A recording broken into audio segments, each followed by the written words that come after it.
जय हिंद फ्रेंड्स, स्वागत है आपका अपने YouTube channel JS global study की इस नई वीडियो में। और आज जो हमको चर्चा करनी है वो करनी है अभ्यास क्लास 10th का 3.4 करना है और क्वेश्चन नंबर हमको 2 करना है। क्वेश्चन नंबर 2 में कितने खंड है? तो क्वेश्चन नंबर 2 में दिया गया है कितने खंड दिए गए हैं? तो क्वेश्चन नंबर 2 में दिए गए हैं हमको 5 खंड दिए गए हैं। 1 2 3 4 और एक इधर है 5। कुल मिला के कितने दिए गए हैं? 5 खंड दिए गए हैं। पांचों खंडों को हमको हो सकता है अगर इस वीडियो में हो जाएगा तो इसी वीडियो में करेंगे, वरना नेक्स्ट वीडियो भी इसका करेंगे। यहाँ में आज देखिए हम 3.4 है उसमें क्या कर रहे हैं, 3.4 है उसको हम किस तरह सॉल्व किए हैं। तो जो उसका पहला सवाल हमने किया था, 2 सवाल एक वीडियो में और 2 सवाल हमने दूसरी वीडियो में किया है। पहली वीडियो में हमने केवल पहला और दूसरा किया था, जिसमें हमने इसको विलोपन विधि और प्रतिस्थापन विधि दोनों विधियों से सॉल्व करना था। तो जो चारों के चारों सवाल हैं उन चारों सवालों को हमने विलोपन विधि और प्रतिस्थापन विधि दोनों विधियों से हमने इसको सॉल्व किया है। अब जो सवाल नंबर दूसरा है, विलोपन और प्रतिस्थापन विधियाँ हैं क्या, इसको हमने पिछली वीडियो में आपसे बताया है। तो आप अगर नहीं देखें तो पिछली वीडियो आप देख सकते हैं। आगे देखते हैं। यहाँ पर आज हमको जो सॉल्व करना है वो निम्नलिखित संख्याओं में रेखीय समीकरण की युग्म को बनाइए और उनके हल यदि उनका अस्तित्व हो और विलोपन विधि से ज्ञात कीजिए। अगर उनका अस्तित्व है तो विलोपन विधि से हम रेखीय समीकरणों का युग्म बनाना है और उनका क्या करना है, हल निकालना है। उनका हमको हल निकालना है। तो चलिए करते हैं। सारा सवाल जो करना है वो किस विधि से करना है, तो उसको हमको करना है विलोपन विधि से।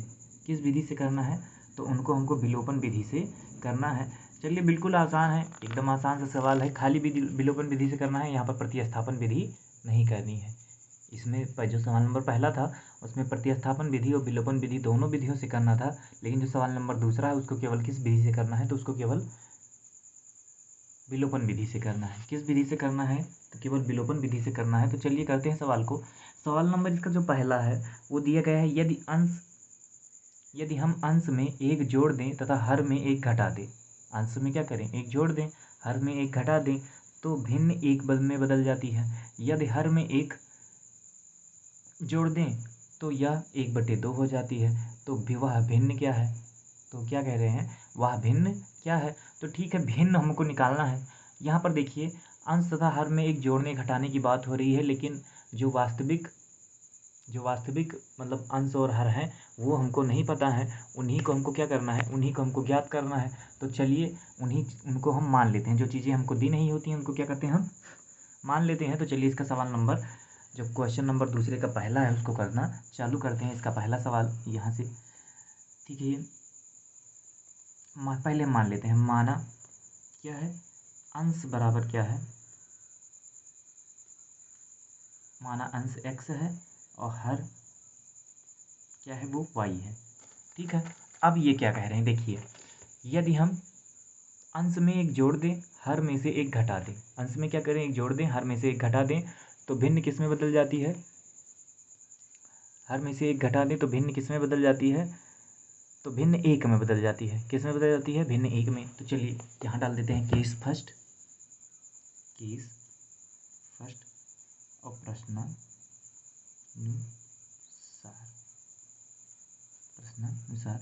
तो देखिए ये हमने बना लिया। माना अंश बराबर कितना है, x है, हर बराबर y है। तो भिन्न हमारी क्या बनेगी, भिन्न बराबर क्या होता है, अंश बटे हर होता है। अंश बटे क्या होता है, हर।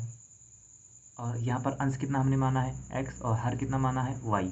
और ठीक है, अब जब हमने ये निकाल लिया है, भिन्न निकाल लिया है, तो अब हम इस पर चर्चा करते हैं। यदि ये कह रहे हैं यदि अंश में एक जोड़ दिया जाए और हर में से एक घटा दिया जाए, तो प्रश्नानुसार हमने डाल दिया है, अंश लिख दिया और बटे हर लिख दिया।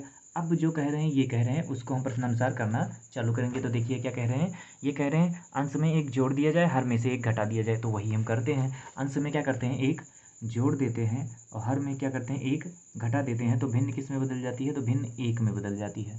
इन्होंने कहा है कि अगर हम अंश में एक जोड़ दें और हर में से एक घटा दें तो वो क्या बन जाती है, तो भिन्न एक में बदल जाती है। तो हमने उसको कर दिया। अब इसको सॉल्व करके इसका क्या करते हैं, इक्वेशन बना लेते हैं, इसका समीकरण बना लेते हैं। तो इसको देखिए, ये इधर बटे में है, इधर जाएगा तो किस में हो जाएगा, गुणे में। ठीक है, तो ये हो जाएगा x+1 और ये हो जाएगा 1 गुणे y-1 हो जाएगा।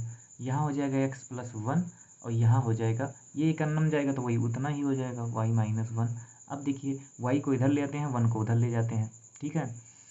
तो चलिए करते हैं।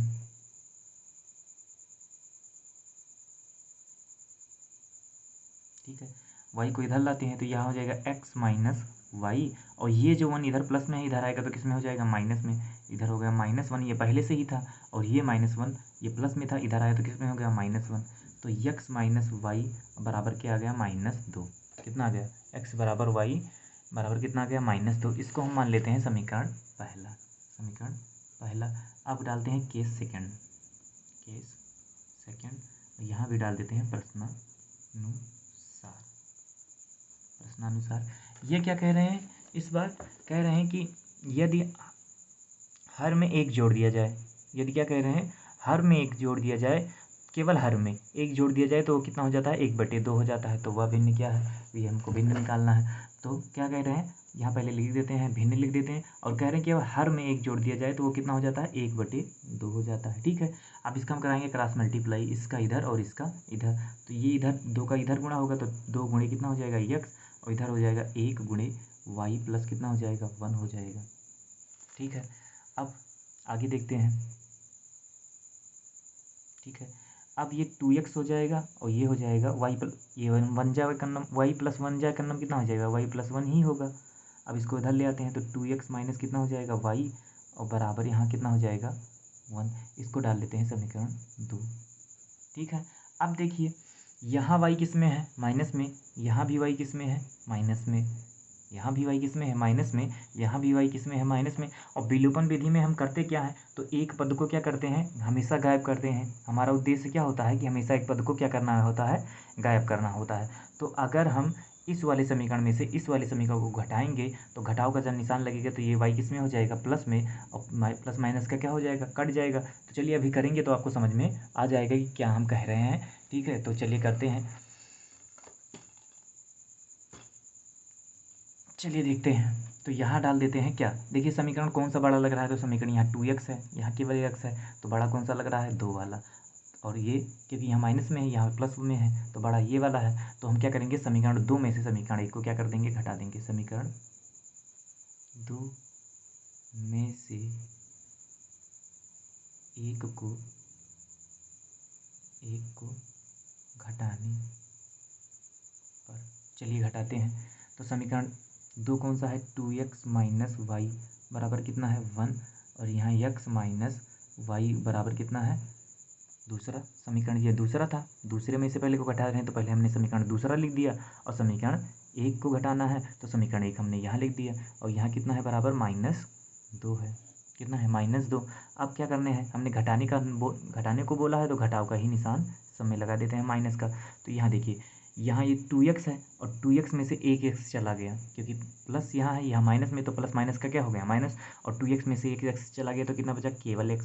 ये माइनस माइनस क्या हो गया, प्लस, और ये माइनस में है तो प्लस माइनस का क्या हो गया, माइनस, तो ये कट गया, यहाँ y बचा ही नहीं।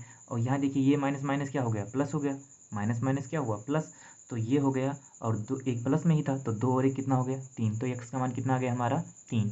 x का मान कितना आ गया, 3। अब x का मान हम किसी भी समीकरण में रख के y का मान निकाल लेंगे। तो x का मान हम रख देते हैं समीकरण 1 में, किस में रख देते हैं, 1 में रख देंगे, बिल्कुल आसानी हो जाएगी। तो x का मान लिख देते हैं, x का मान समीकरण 1 में रखने पर, तो चलिए रख देते हैं, पहले समीकरण लिख देते हैं। x माइनस वाई बराबर हमारा कितना आया है, तो वो आया है हमारा -2। यही था हमारा समीकरण 1। इसी में हमको किसका मान रखना है, तो x का मान रखना है, तो यहाँ लिख देते हैं 3 माइनस वाई बराबर -2। अब देखिए करते कैसे हैं, -2 इधर प्लस में है, इधर ले आते हैं, तो ये इधर आया तो किस में हो गया, प्लस में। ठीक है, ये इधर माइनस में था, इधर आया तो किस में हो गया, प्लस में। ये y इधर माइनस में था तो इधर गया तो किस में हो गया, प्लस में। ठीक है, तो y बराबर हमारा कितना आ गया, 5 आ गया। 3 और 2 कितना आ गया, 5। अब देखिए अगर एक चाहेंगे, आप सोच रहे होंगे कि ये इधर था, इधर हमने कैसे कर दिया, तो देखिए अगर आपको इस तरह नहीं समझ में आता तो इस तरह देखिए, 3 और 2 कितना हो गया, 5, बराबर क्या आ गया, y। अब आपको कह रहे हैं कि हमने इधर इस तरह लिख दिया है, तो आप भी कर सकते हैं। देखिए ये इधर y माइनस में था, प्लस में था, इधर आया तो किस में हो गया, माइनस में। और ये जो 5 इधर किस में था, प्लस में, इधर आया तो होगा माइनस में। अब ये माइनस कट गया, तब भी y बराबर क्या आएगा, तब भी y बराबर कितना आएगा, y बराबर तब भी कितना आएगा, तो तब भी वो कितना आएगा, 5 ही आएगा। y बराबर तब भी कितना आएगा, 5। अब देखिए, अब हमने भिन्न क्या मानी थी, तो भिन्न हमने मानी थी क्या, भिन्न हमने मानी थी x बटे वाई मानी थी, x बटे वाई ही तो मानी थी। तो अब भिन्न बराबर हमारा कितना आ जाएगा, x का मान हमने कितना निकाला है 3 और y का मान हमने कितना निकाला है 5। तो भिन्न बराबर हमको भिन्न ही निकालना था। वह भिन्न क्या है, देखिए वह भिन्न क्या है, तो वह भिन्न क्या होगी, वो भिन्न होगी 3/5। यही हो जाएगा हमारा सवाल नंबर दूसरे के पहले का आंसर। वही भिन्न हमारी क्या हो जाएगी, 2/5। चलिए करते हैं इसका सवाल नंबर दूसरा, देखते हैं पहले दूसरे का दूसरा क्या दिया गया है, पहले लिख देते हैं दूसरे का दूसरा, देखते हैं क्या दिया गया है। यहाँ पर दिया गया है 5 वर्ष पूर्व नूरी की आयु सोनू की आयु की 3 गुनी थी। 10 वर्ष पश्चात नूरी की आयु सोनू की आयु की कितनी गुनी हो जाती है, तो सोनू की आयु की कितनी गुनी हो जाती है वो,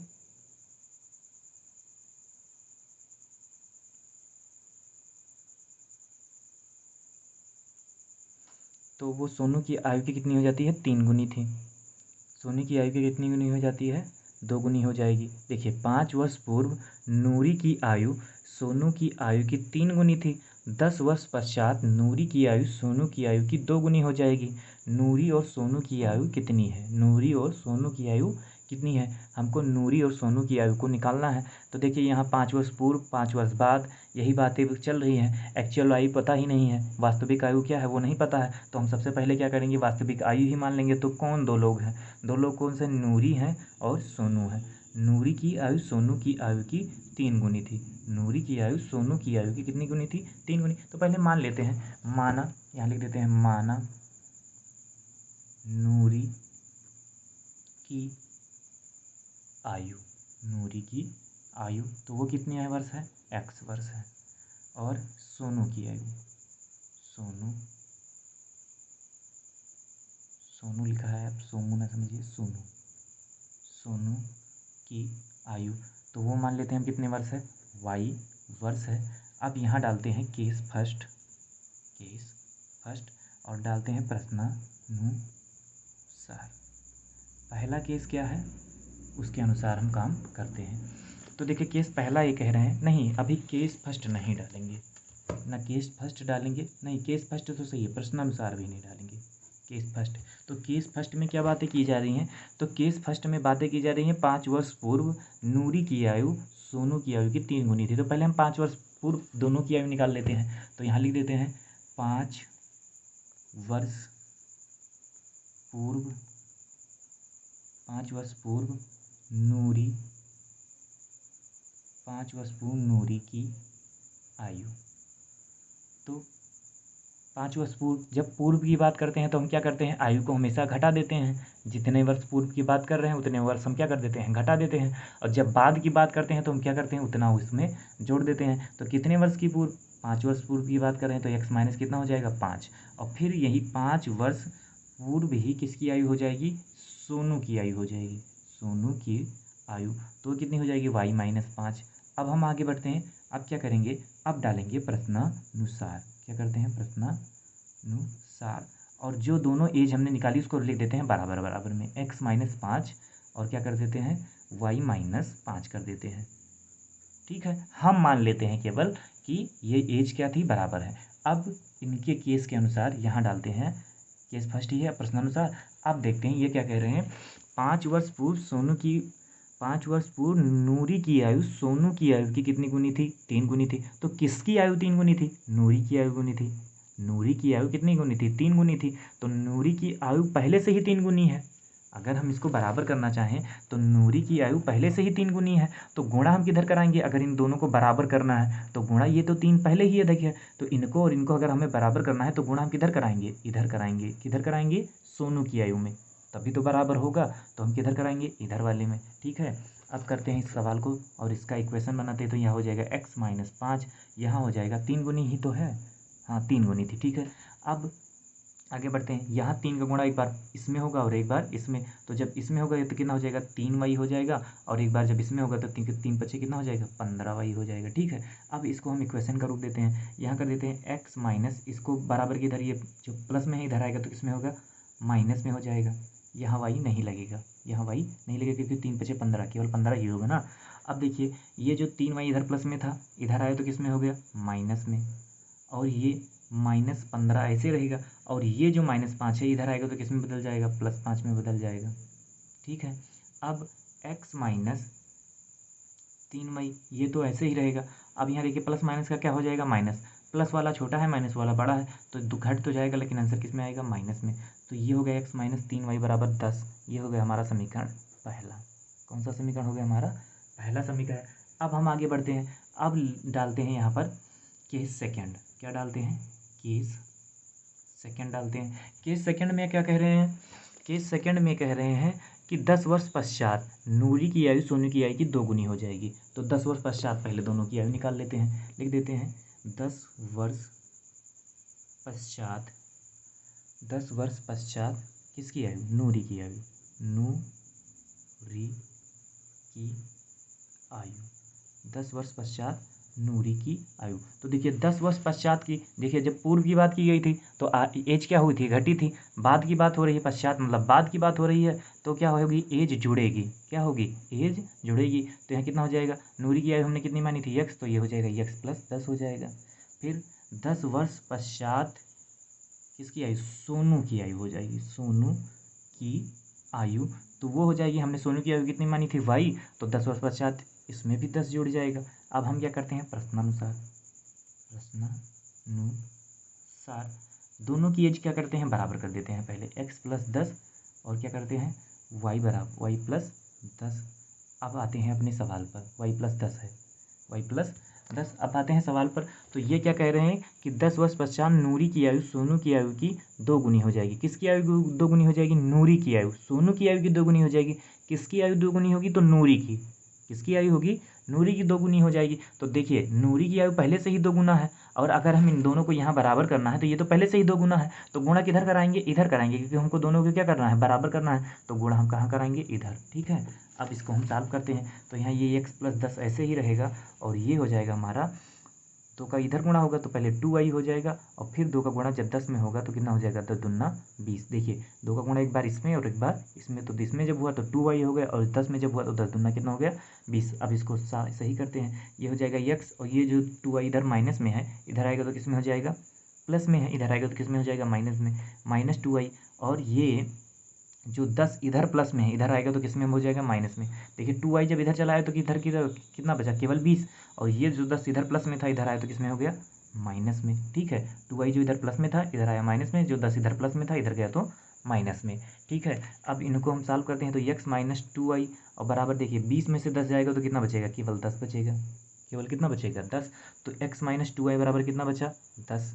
x - 2y बराबर कितना बचा, केवल 10 बचा। इसको हम मान लेते हैं समीकरण 2, इसको हम मान लेते हैं समीकरण 2 मान लेते हैं। अब क्या, देखिए बिल्कुल आसान है अब ये इसको करना। क्यों आसान है, देखिए यहाँ भी x है, यहाँ भी x है, और दोनों को जब हम घटाएंगे, यहाँ भी प्लस है, यहाँ भी प्लस है, घटाएंगे तो x में से x चला जाएगा तो 0 बच जाएगा। बिल्कुल सा आसान है, कुछ गुणा इधर उधर कुछ कराने की ज़रूरत है ही नहीं, क्योंकि यहाँ भी x मिल गया, यहाँ भी x, और जब घटाएंगे तो x में से x चला जाएगा तो बिल्कुल आसानी से वो कट जाएगा, और y की वैल्यू निकल आएगी। y की वैल्यू जब निकलेगी तो हम किसी भी समीकरण में रख के x की वैल्यू भी निकाल लेंगे। ठीक है, तो चलिए यही करते हैं। पहले देखिए देखते हैं समीकरण कौन सा बड़ा लग रहा है। तो बड़ा तो लग रहा है ये वाला, क्योंकि ये देखिए प्लस में है, यहाँ ये माइनस में है। यहाँ देखिए हमेशा जो हमें जिस संख्या में माइनस लग जाता है, जितनी छोटी संख्या में माइनस लगता है वो बड़ी होती है, और जितनी बड़ी संख्या में माइनस लगता है वो उतना छोटा है, वो छोटी हो जाती है। तो बड़ा कौन सा लग रहा है, तो बड़ा यही है। तो यहाँ फिर लिख देते हैं समीकरण 2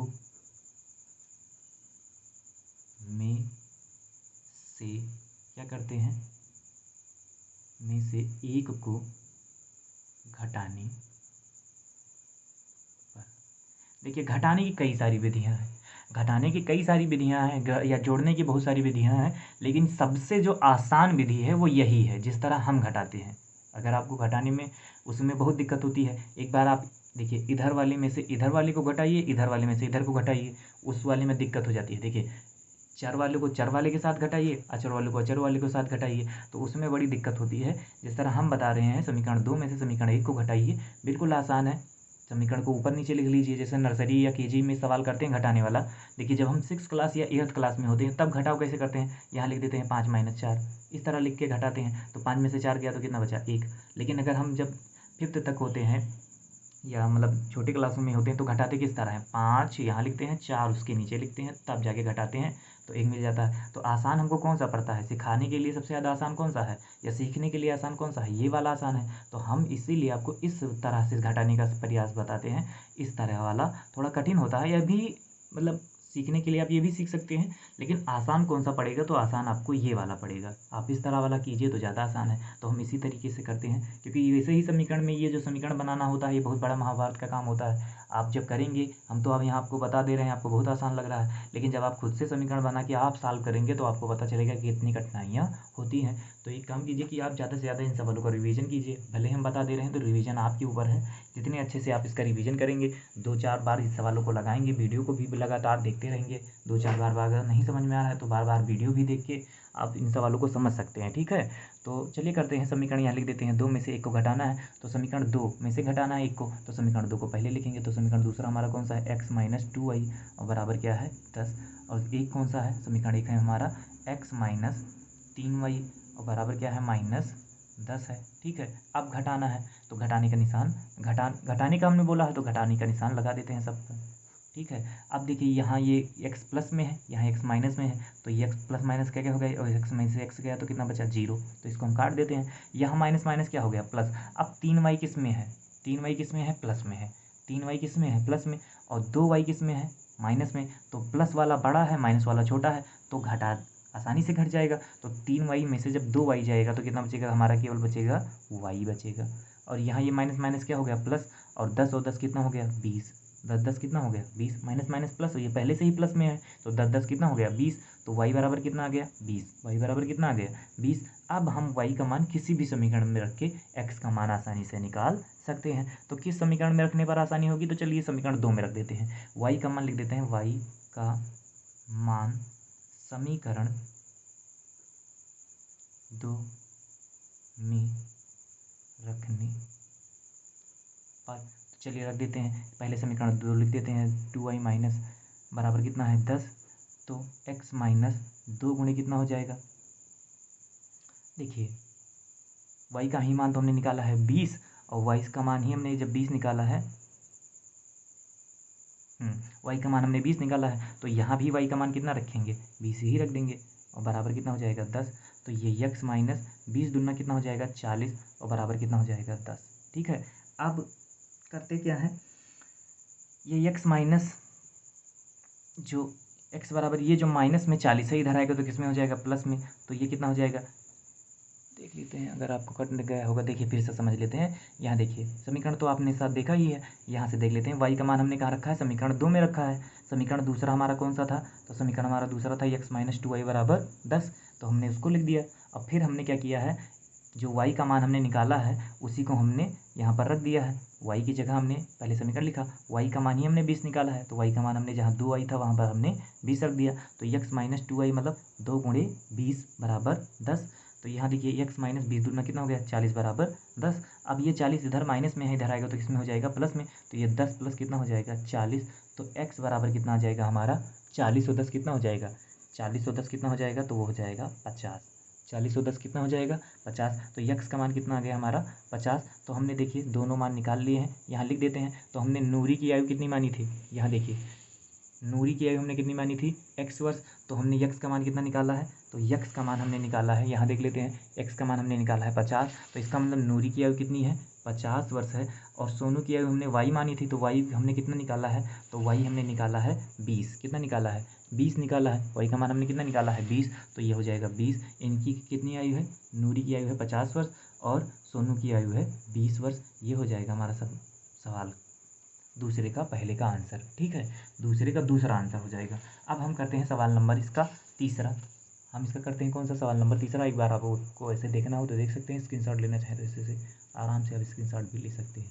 या फिर आप एक काम कीजिए, जब हम सवाल बताते रहें तो आप भी कॉपी पेन लेकर साथ में बैठिए और सवालों को नोट डाउन करते चलिए। और जहाँ आपको जैसे हम तेज करते हैं, आपको प्रॉब्लम हो रही है, तो आप वीडियो को पॉज करने का भी ऑप्शन आपके पास है ना, वीडियो को पॉज करके दीजिए, मतलब रोक दीजिए और धीरे धीरे जैसे आप नोट करते चलिए और वीडियो को आगे देखते चलिए, ठीक है, देख लीजिए। अब आते हैं इसका सवाल नंबर 3 करते हैं। सारे सवाल आसान हैं, केवल आपको प्रॉब्लम कहाँ होगी, आपको प्रॉब्लम होगी समीकरणों को बनाने में। आपको प्रॉब्लम कहाँ होगी, समीकरणों को बनाने में। तो समीकरण हम सारा समझा दे रहे हैं, एक बार आप खुद से भी कीजिएगा तो आपको आसानी से सारे सवाल आ जाएंगे, ठीक है। तो चलिए करते हैं इसका सवाल नंबर 3। सवाल नंबर 3 ये कह रहे हैं, दो अंकों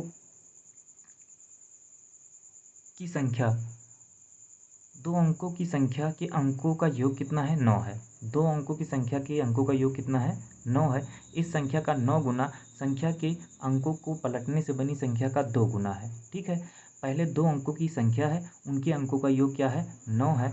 इस संख्या का 9 गुना संख्या के अंकों को पलटने से बनी संख्या का 2 गुना है। ये सारी चीज़ें लिखी हुई हैं, तो अभी हम करेंगे धीरे धीरे, आपको सारी चीज़ें समझ में आ जाएंगी। पहले ये समझ लीजिए कि दो अंकों की केवल संख्या है और अंकों का योग कितना है, 9 है। तो देखिए, कोई भी दो अंकों की संख्या होती है तो उसमें क्या क्या चीज़ें शामिल होती है। जैसे आप कोई भी दो अंक की संख्या ले लीजिए, कोई भी, तो कोई भी ले लीजिए, मान लीजिए हमने ले लिया है 21, ठीक है। अब इसमें 21 में दो अंकों की संख्या है ना, दो ही अंक है, तो दो अंकों की संख्या में क्या क्या चीज़ें शामिल होती हैं, तो इसमें शामिल होता है इकाई का अंक, इकाई का अंक शामिल होता है। और क्या शामिल होता है, इसमें शामिल होता है दहाई का अंक। क्या शामिल होता है, दहाई का अंक शामिल होता है।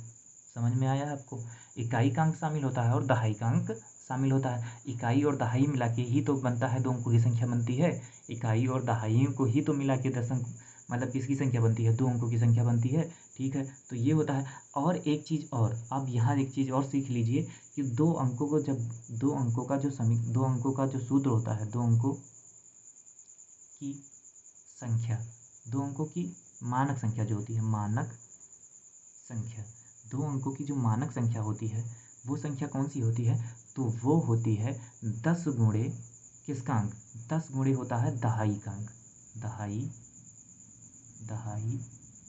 का अंक, 10 गुणे दहाई का अंक प्लस में क्या होता है, 10 गुणे दहाई का अंक प्लस इकाई का अंक, इकाई का अंक। अब मान लीजिए हमको दो अंक दे दिए गए हैं, दो और एक, दो अंक दे दिए गए हैं, दो और एक, जिसमें एक क्या है, इकाई का अंक है, और दो क्या है, दहाई का अंक है, दो क्या है, दहाई का अंक है। अब दो यहाँ लिख देते हैं, दो अंक दिए गए हैं, एक दो दिया गया है, तो इसमें इकाई का अंक कितना दिया गया है, इकाई का अंक वो कितना है, वो एक है, और दहाई का अंक वो कितना है, दो है। अब इससे कह रहे हैं कि हमको दो अंकों की संख्या बना के दिखाइए। तो इसका फार्मूला क्या होता है, 10 गुणे दहाई का अंक और प्लस इकाई का अंक। तो 10 गुणे दहाई मतलब 10 गुणे दहाई का अंक कितना है, 2, और इकाई का अंक कितना है, इकाई का अंक कितना है, हमने इकाई का अंक दिया गया है 1, तो प्लस 1, तो 10 दूना कितना हो गया, 20, और 1 यहाँ, तो 20 और 1 कितना हो गया, 21। तो दो अंकों की संख्या कौन सी बनी, ये 21 बन गई। और इसका जो समीकरण बनता है वो कौन सा बनता है, 10 गुणे दहाई का अंक और प्लस इकाई का अंक। ये फार्मूला होता है दो अंकों की संख्या, मानक संख्या का, दो अंकों की मानक संख्या का ये फार्मूला होता है। आप इसको नोट कर लीजिएगा और इसको याद कर लीजिएगा। दो अंकों की मानक संख्या का क्या होता है, संख्या का मानक जो होता है वो कौन सी होती है, 10 गुणे दहाई का अंक प्लस क्या होता है, इकाई का अंक, ठीक है, यही होता है, ठीक है। इसको हमने एग्जाम्पल से आपको भी समझा दिया है, ठीक है। अब आगे बढ़ते हैं और देखते हैं क्या दिया गया है। सवाल नंबर जो 3 है, ठीक है, ये कह रहे हैं कि दो अंकों की संख्या के अंकों का योग कितना है, 9 है। इस संख्या का 9 गुना संख्या के अंकों को पलटने से बनी संख्या का 2 गुना है। तो पहले ये देखते हैं दो अंकों की संख्या के अंकों का योग, दो अंकों की संख्या का। तो पहले हमको अंकों को कुछ नहीं पता है, हमको अंक और कुछ नहीं पता है, तो दो अंकों की संख्या हमको पता है, केवल दो अंकों की संख्या है।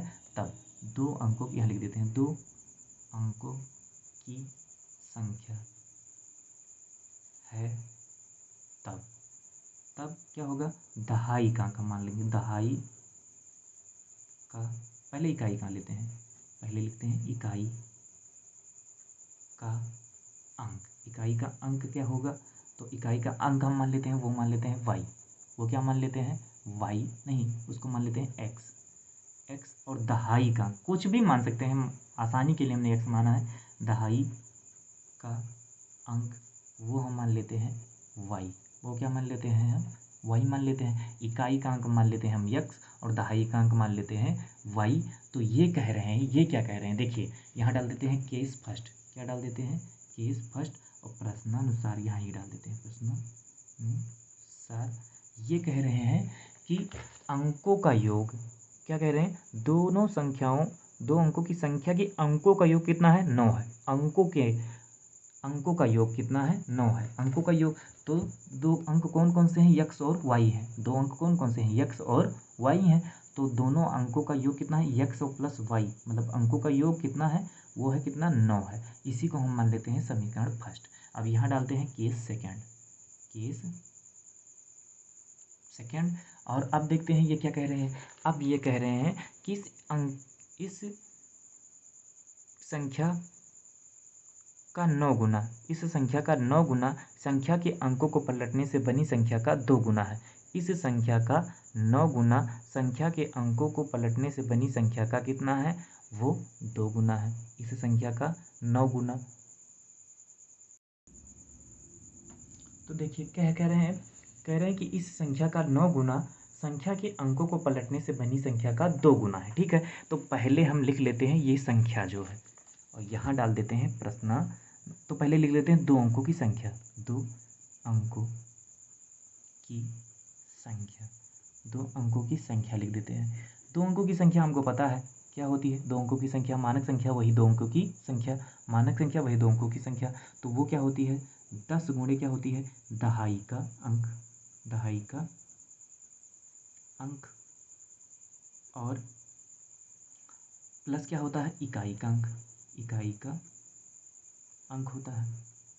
2 अंकों की संख्या की ही तो बात कर रहे हैं। देखिए इस संख्या का 9 गुना संख्या को अंकों को पलटने से बनी संख्या का 2 गुना है। तो पहले वो संख्या लिखनी पड़ेगी कि कौन सी संख्या है। तो यहाँ उस संख्या की बात हो रही है। तो 2 अंकों की संख्या कौन सी है, 10 गुणे दहाई का अंक और प्लस इकाई का अंक। तो यहाँ देख लेते हैं 10 गुणे दहाई का अंक कितना है, 10 गुणे वाई हो जाएगा, और प्लस इकाई का अंक, इकाई का अंक हमने कितना माना है, वो x माना है, तो हो जाएगा x हो जाएगा। तो यहाँ कितना हो जाएगा, 10 वाई और प्लस कितना हो जाएगा x, 10 वाई प्लस कितना हो जाएगा, x हो जाएगा। ठीक है, इसको हम मान लेते हैं, अभी नहीं, ये हो गया 10 वाई प्लस x, 2 अंकों की संख्या हो गई। अब हम इसको डालते हैं प्रश्नानुसार, प्रश्नानुसार। अब ये कह रहे हैं, देखिए जो हमने संख्या प्राप्त करी है की है, इस संख्या का 9 गुना संख्या के अंकों को पलटने से बनी संख्या का 2 गुना है। इस संख्या का 9 गुना अंक, इसके अंकों को पलटने पर, देखिए इस संख्या मतलब ये वाली संख्या 10 वाई और प्लस एक्स का कितना गुना, का 9 गुना, मतलब 9 गुना मतलब 9 गुण से गुणा करा देना है संख्या के अंकों को पलटने पर। क्या कह रहे हैं यहाँ देखिए, संख्या के अंकों को पलटने से बनी संख्या का 2 गुना है। तो संख्या के अंक कौन कौन से हैं, दहाई का अंक और इकाई का अंक, इनको पलट देने पर, मतलब जहाँ इकाई का अंक है वहाँ दहाई कर देना है, और जहाँ दहाई का अंक है वहाँ इकाई का कर देना है। तो यहाँ 10 x हो जाएगा, जहाँ y है वहाँ x, अंकों को पलट दिया हमने, और y की जगह x की जगह y पलट दिया। इसका कितना गुना है, तो इसका कितना गुना है, 2 अंकों को पलटने से बनी संख्या का 2 गुना है। तो ये कितना गुना है, तो 2 गुना है।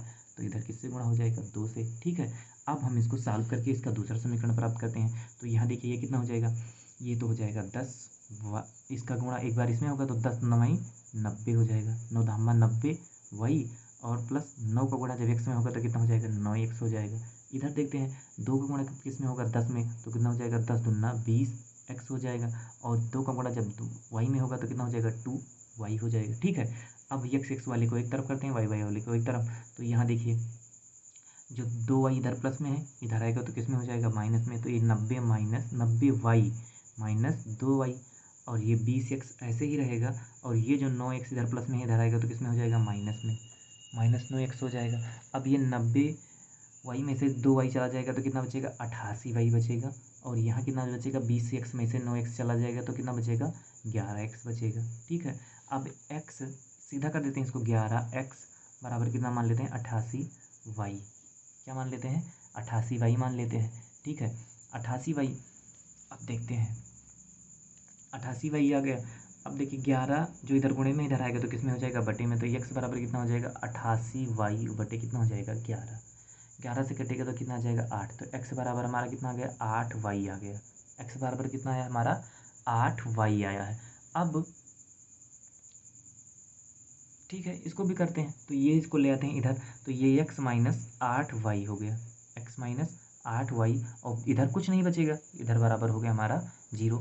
अब इसको हम मान लेते हैं समीकरण दूसरा। ठीक है, अब हमको समीकरण 1 और 2 मिल चुके हैं। समीकरण 1 कौन सा है, तो समीकरण आपको एक मिला है x प्लस वाई बराबर 9, और समीकरण दूसरा कौन सा मिला है, x माइनस 8y बराबर 0। यहाँ भी देखिए x किस में है, प्लस में है, और यहाँ भी x किस में है, प्लस में है, तो x में से x आसानी से घट जाएगा, इसके लिए तो हमको कोई ज़्यादा काम नहीं करना है। तो हम क्या करते हैं, समीकरण को जो 2 है उसमें से 1 को या 1 में से 2 को घटाते हैं। तो चलिए देखते हैं कौन सा बड़ा लग रहा है, ये वाला बड़ा है, तो समीकरण 1 में से क्या करते हैं, समीकरण 2 को घटा देते हैं। तो यहाँ लिख देते हैं समीकरण, क्या लिख देते हैं, समीकरण 1 में से 2 को घटाने पर, चलिए घटाते हैं। समीकरण 1 में से घटाना है तो पहले समीकरण 1 को लिख देते हैं। समीकरण 1 हमारा कौन सा है, x प्लस वाई बराबर 9 है। ठीक है, x प्लस वाई बराबर क्या है, 9 है, ये हमारा समीकरण पहला। और समीकरण दूसरा कौन सा है, x माइनस 8y और बराबर कितना है, 0 है। ठीक है, घटाने पर हमने बात की है तो घटाव का निशान लगा देते हैं, और घटाते हैं तो देखिए ये माइनस में हो गया, ये प्लस में, प्लस माइनस का माइनस ये कट गया, ये माइनस माइनस क्या हो गया, प्लस, तो माइनस माइनस क्या हो गया, प्लस 8y और प्लस 1y, और तो कितना हो गया 9y, और बराबर यहाँ 9 में से कुछ जाएगा ही नहीं तो बचेगा कितना हमारा 9। तो y बराबर हमारा कितना आ जाएगा 9/9, और ये इससे कटेगा तो y बराबर 9 का 9, तो y बराबर हमारा कितना आ गया 1, y बराबर हमारा कितना आ गया 1। अब हमारा 1 आ गया है तो हमको किसका मान निकालना है, किसका मान निकालना है, तो हमको x का मान निकालना है। तो हमने जो ये माना था x बराबर 8y जो आया था ना, इसी को मान लेते हैं, समीकरण 3 मान लेते हैं। या फिर आप समीकरण 2 में रख दीजिए, किस में रख दीजिए, समीकरण 2 में रख दीजिए, चाहे समीकरण 1 में रख दीजिए, और चाहे जो हमने समीकरण 3 माना है इसमें रख दीजिए, किसी में भी रख देंगे तो आपको x की वैल्यू पता चल जाएगी। इसमें रखने पर आसानी हो जाएगी, इसीलिए हम आपको बता रहे हैं कि आप भी ये सारी चीज़ें जानें। 1 और 2 में ही रख के ना जानिए कि 1 2 में ही रख के आपको मान निकालने में आसानी होगी। आप इस तरह भी सीखिए कि हम कहीं भी रख के x का मान निकाल सकें, कहीं भी रख के x का मान निकाल सकें, इसलिए हम आपको यहाँ वाला बता रहे हैं। ये जो x बराबर 8y हमारा आया था, इसको हमने समीकरण 3 मान लिया। अब वो y का मान जो हमने निकाला है 1, यही मान उठा के रख देते हैं उसमें। तो यहाँ लिख देते हैं y का मान समीकरण 3 में रखने पर, देखिए आनंद इसी में आता है कि जब हम सवालों को गहराई से जानें और कहाँ रखने पर कितनी चीज़ें आसानी से हो जाएंगी, किन मानों को कहाँ पर रखने पर आसानी होगी और कहाँ से आसानी से हम उनको मानों को प्राप्त कर सकते हैं। मज़ा तब है सवालों को कर लगाने में। तो ये आप कब जान पाएंगे, जब आप गहन अध्ययन करेंगे। गहन अध्ययन का मतलब आप जब बार बार प्रैक्टिस करेंगे। तो इसके लिए आपको ज़्यादा से ज़्यादा ज़रूरी है कि आप प्रैक्टिस कीजिए। आप भी तब जान जाएंगे कि कहाँ मान रखे, किस तरह से मानों को निकाला आसानी से जा सकता है। ठीक है, तो आप भी कीजिएगा ऐसे ही। फिर देखते हैं यक्स का मान, ये जो हमारा समीकरण 3 सा कौन सा है, वो है 8x बराबर 8y है। अब y का मान हमने कितना निकाला है 1, तो यक्स बराबर कितना हो जाएगा, ये हो जाएगा 8 गुणे 1, तो यक्स बराबर कितना आ जाएगा 8 एकन्नम 8, 8 एकन्नम 8। अब देखिए यहाँ ये कह क्या रहे हैं, यहाँ ये क्या कह रहे हैं, यहाँ ये कह रहे हैं कि हमको वह संख्या ज्ञात करनी है, मान एक्स वाई का नहीं निकालना है, उनको वह संख्या ज्ञात करनी है कि कौन सी संख्या वो होगी। तो ठीक है, उसका हम निकाल देते हैं। देखिए, तो वह संख्या कौन सी होगी, तो वह संख्या 2 अंकों की संख्या क्या होती है, 2 अंकों की संख्या, 2 अंकों की संख्या। तो 2 अंकों की संख्या क्या होती है, 10 गुणे दहाई का अंक, 10 गुणे दहाई, या फिर आप ये छोड़िए, 10 गुणे दहाई होता है प्लस इकाई होता है। हमने यहाँ निकाला है ना, संख्यों का योग निकाला है ना, 10y प्लस एक्स, यही तो निकाला है। 2 अंकों की संख्या हमने क्या निकाली है, 10y प्लस एक्स, ये तो निकाली है। तो यहाँ रख देते हैं, यहाँ हमने क्या निकाली है, 10y और प्लस एक्स, हमने 2 अंकों की संख्या यही तो इस समीकरण में निकाली है, तब थी तो हमने यहाँ से इसका मान निकाला है। यहाँ देख लीजिए, यहाँ इसी से तो निकाला है। तो 10y प्लस 2 अंकों की संख्या हमने यहाँ पर कितनी मानी थी, 10y प्लस एक्स ही तो मानी थी। यहाँ देख लीजिए, 2 अंकों की संख्या हमने प्राप्त करने के लिए क्या किया था, 10 गुणे दहाई का अंक प्लस इकाई का अंक। ये सूत्र ही है, चाहे इस पर रख के निकाल लीजिए या फिर हमने ये फार्मूला यहाँ पर निकाल लिया है, इस पर रखने पर आसानी हो जाएगी। तो यहाँ से इस फार्मूले से रख के निकाल लेते हैं। तो 10 गुणे दहाई का अंक, तो 10 गुणे हमने दहाई कितना निकाला है, एक y का मान कितना निकाला है, तो y का मान हमने निकाला है 1, तो यहाँ 10 गुणे कितना हो जाएगा 1, और प्लस इकाई हमने कितना निकाला है 8, ये हो गया 8, तो 10 से कम 10 और प्लस कितना हो गया 8, तो 10 और 8 कितना हो गया 18, 10 और 8 कितना हो गया 18। अब देखिए 10 और 8 कितना हो गया 18। उत्तर की जांच कीजिए, आओ उत्तर की जांच भी करते हैं। एक का ही करते हैं, दूसरा आप अपने मन से कीजिए क्योंकि वीडियो बहुत लंबा हो जाएगा। एक का जांच कर लेते हैं केस फर्स्ट के लिए। केस फर्स्ट के लिए उन्होंने क्या कहा था, दोनों अंकों की संख्याओं के अंकों का योग, दो अंकों की संख्या के अंकों का योग, दो अंकों की संख्या का योग कितना है 9। तो देखिए दो अंकों की संख्या कितनी मिली है हमको 18, और इनका योग करेंगे तो 8 और 1 कितना हो जाएगा 9। इसका मतलब सवाल भी सत्यापित होता है। और जो केस सेकंड है उसको आप खुद से कीजिएगा, आपको बताते हैं कि कैसे करना है। तो यहाँ ये जो समीकरण हमने निकाला है, यहाँ पर आप सबका मान रखते चले जाइए और आपको सारी चीज़ें पता हो जाएंगी। ठीक है, अब करते हैं सवाल नंबर इसका चौथा। सवाल नंबर इसका चौथा करते हैं, वीडियो आज ख़त्म कर देंगे चाहिए, और भी थोड़ा टाइम लगे इसको, इस प्रश्नावली को आज यहीं ख़त्म कर देते हैं क्योंकि बार बार इसी चैप्टर पे फंसे ना रहें, आगे बढ़ें और भी सवालों को हम करें।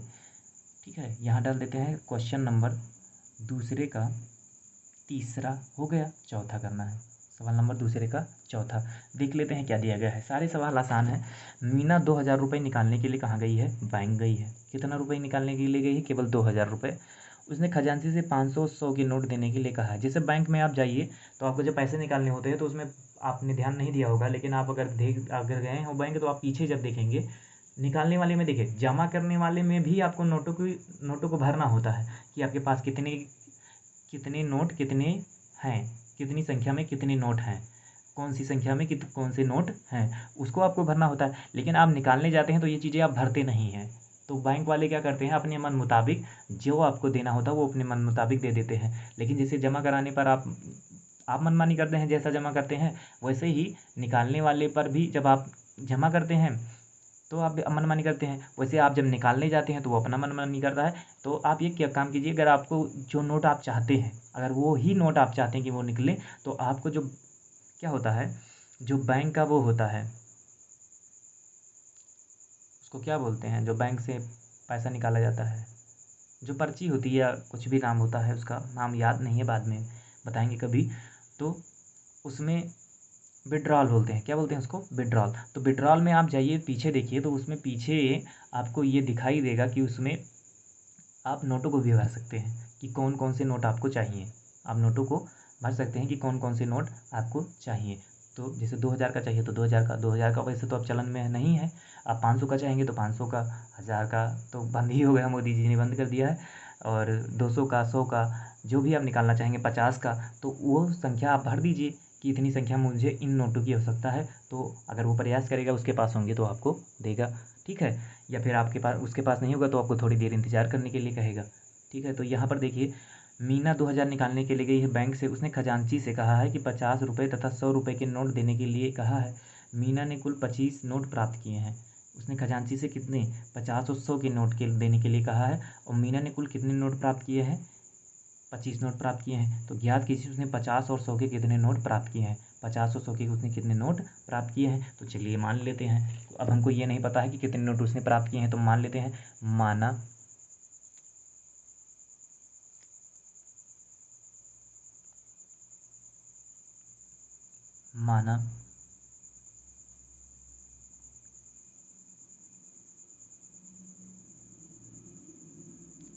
50 के नोटों की संख्या, 50 के नोटों की संख्या कितनी है वो हम मान लेते हैं x है। 50 के नोटों की संख्या कितनी है, x है।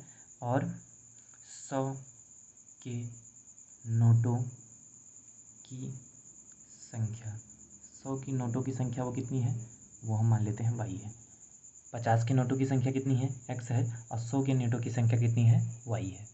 50 के नोटों की संख्या हमने कितनी मान ली है, x, और 100 के नोटों की संख्या हमने मान ली है 50। तो केस फर्स्ट डालते हैं यहाँ से, केस फर्स्ट।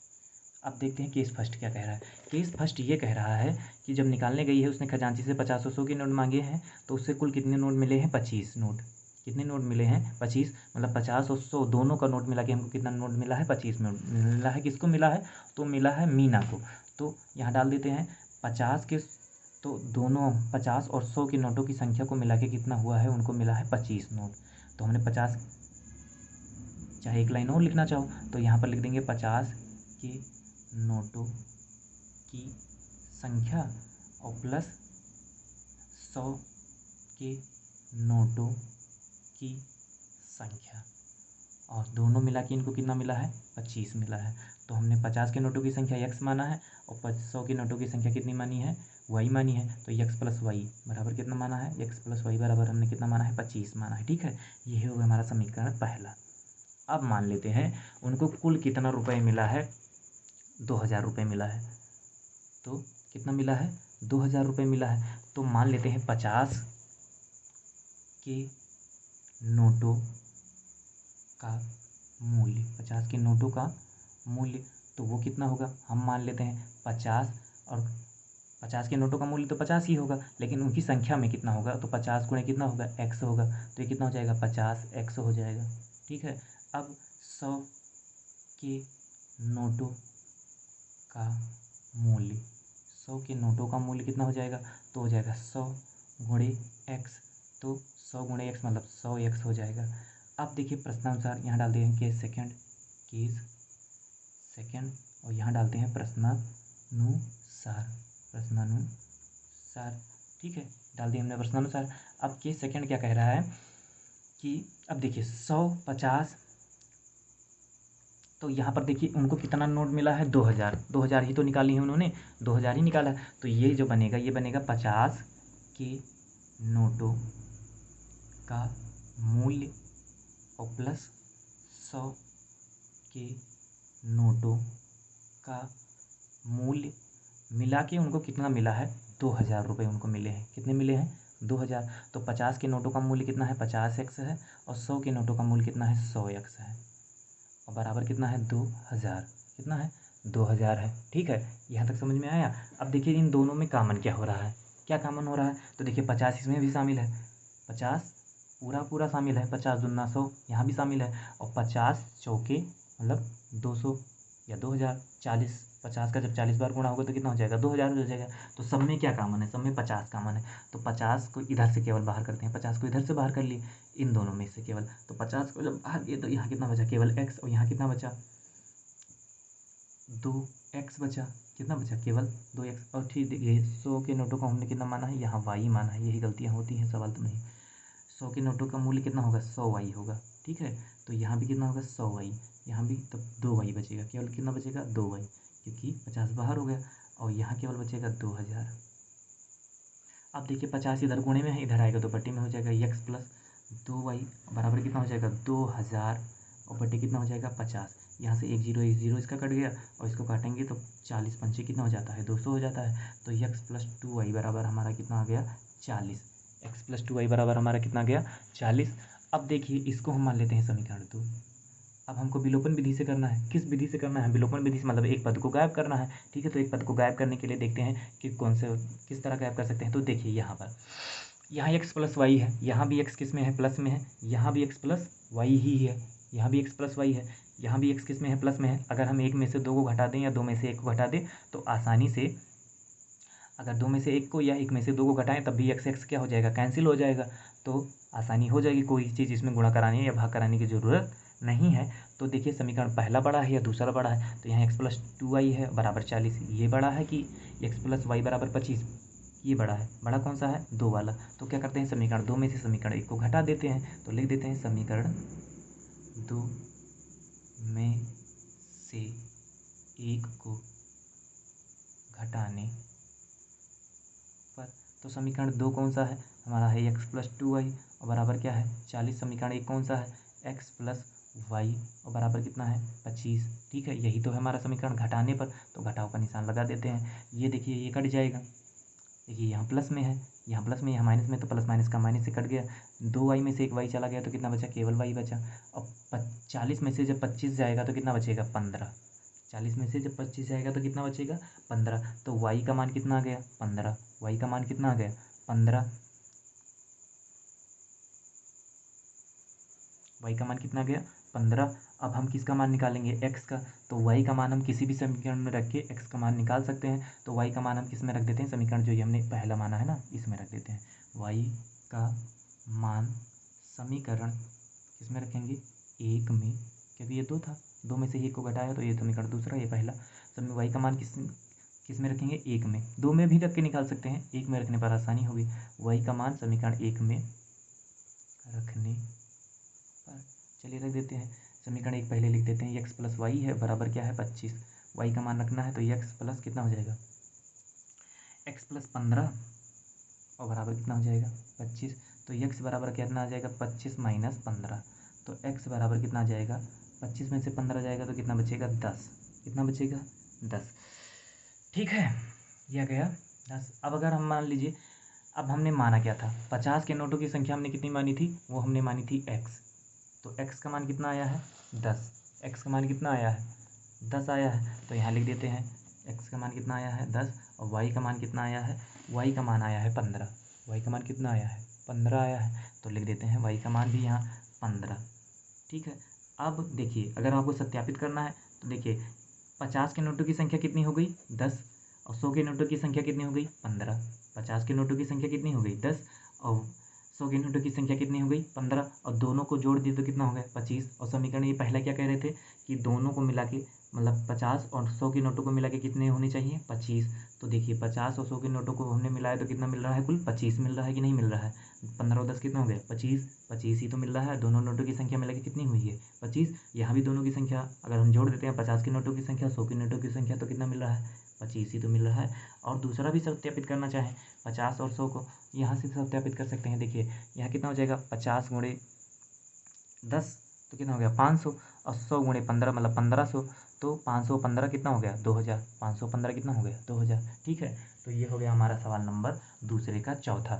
सवाल नंबर कौन सा हो गया दूसरे का चौथा। ठीक है, अब चलिए करते हैं इसका लास्ट सवाल, फाइनल सवाल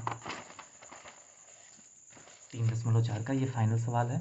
इसके बाद 3.4 है यहीं पर समाप्त हो जाएगा। क्वेश्चन नंबर डाल देते हैं यहाँ दूसरे का चौथा, दूसरे का पांचवा नहीं, हाँ दूसरे का पांचवा है, चौथा हमने किया है पिछली वीडियो में, हमने दूसरे का चौथा ही तो किया है। अब करते हैं सवाल नंबर पांचवा, इसका फाइनल सवाल है। इसके बाद ये प्रश्नावली यहीं पर समाप्त होती है। देखते हैं क्या दिया गया है। सवाल नंबर पांचवा, किराए पर पुस्तक देने वाली, देखिए इस तरह का हमने पिछली वीडियो में किया था, कुछ दिन के लिए करा वो टैक्सी वाला हमने किया था ना क्वेश्चन, जो हमने टैक्सी वाला क्वेश्चन किया था उसमें बताया नहीं था कि एक टैक्सी वाला है जो कुछ दूरी चलने पर उसका भाड़ा नियत है और उसके आगे आप जब जाते हैं तो उससे वो अतिरिक्त भाड़ा लेना पड़ता है। वही सवाल इस पर कॉपी पेस्ट कर दिया गया है, केवल यहाँ पुस्तकालय कर दिया गया है टैक्सी की जगह। देखिए किराए पर पुस्तक देने वाले किसी पुस्तकालय का प्रथम 3 दिनों का एक नियत किराया है तथा उसके बाद प्रत्येक अतिरिक्त दिन का किराया अलग अलग किराया है। सरिता ने 7 दिनों के लिए एक पुस्तक रखने के लिए 27 रुपये अदा किए हैं, जबकि सूसी ने एक पुस्तक के लिए 5 दिनों रखने के लिए 21 रुपये अदा किए हैं। नियत किराया तथा प्रत्येक का अतिरिक्त दिन का किराया निकालना है। देखिए कितना दिन नियत होने पर कितना दिन नियत का किराया है, तो देखिए किराए पर देने वाली पुस्तक का प्रथम 3 दिन का किराया कितना है, प्रथम 3 दिन का किराया नियत है, प्रथम 3 दिन का किराया नियत है और उसके बाद वो अतिरिक्त किराया लेने लगता है। तो ना हमको नियत किराया पता है ना अतिरिक्त किराया पता है, तो उन्हीं को हम मान लेते हैं। यहाँ लिख देते हैं माना नियत किराया वो कितना है, वो x है और अतिरिक्त किराया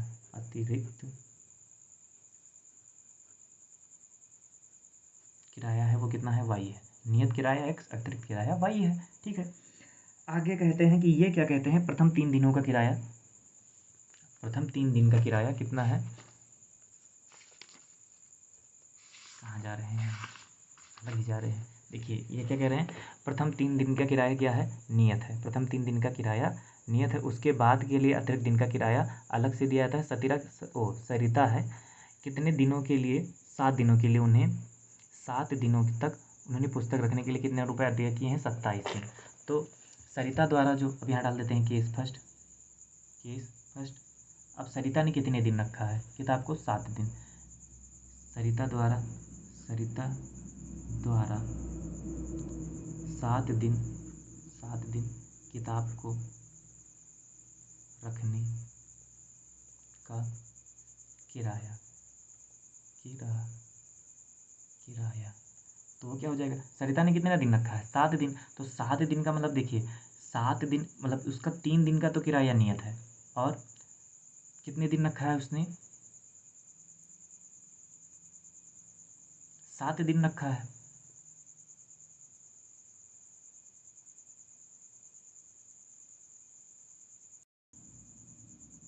देखिए, अगर सरिता ने कितने दिन रखा है, सरिता ने रखा है किताब 7 दिन, तो उसका 3 दिन का किराया तो नियत हो गया, 3 दिन का किराया नियत हो गया। तो उसको कितने दिन के लिए अतिरिक्त किराया देना पड़ेगा, तो उसको 4 दिन के लिए तो अतिरिक्त किराया देना पड़ेगा। और अतिरिक्त किराया कितना है, वाई। अतिरिक्त किराया कितना है, वाई है।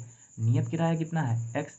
कितने दिन रखा है उसने, 7 दिन। कितने दिन, सरिता ने कितने दिन रखा है, 7 दिन। और 7 दिन में उसका जब 3 दिन का किराया नियत है, वो मतलब एक्स ही रुपए है, उसको अलग से रुपए कोई देना नहीं है। उसको कितना दिन का किराया अतिरिक्त देना पड़ेगा, तो 4 दिन का ही। तो 7 में से 3 चला गया तो 4 ही तो बचा।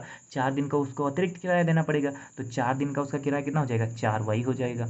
अतिरिक्त किराया और 4 दिन का किराया। और ये इनको इतना पूरा हो कि तब इनको कितना किराया अदा करना पड़ रहा है, इनको 27 रुपये। कितना के रुपये करना पड़ रहा है, 27 रुपये करना पड़ रहा है इनको।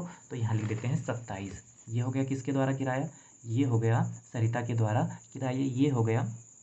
इसी को मान लेते हैं समीकरण फर्स्ट। दूसरे पर आते हैं।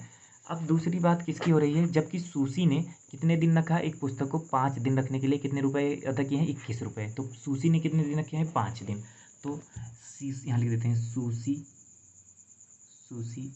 द्वारा, लिख देते हैं सूसी द्वारा कितने दिन, 5 दिन किताब रखने का किराया।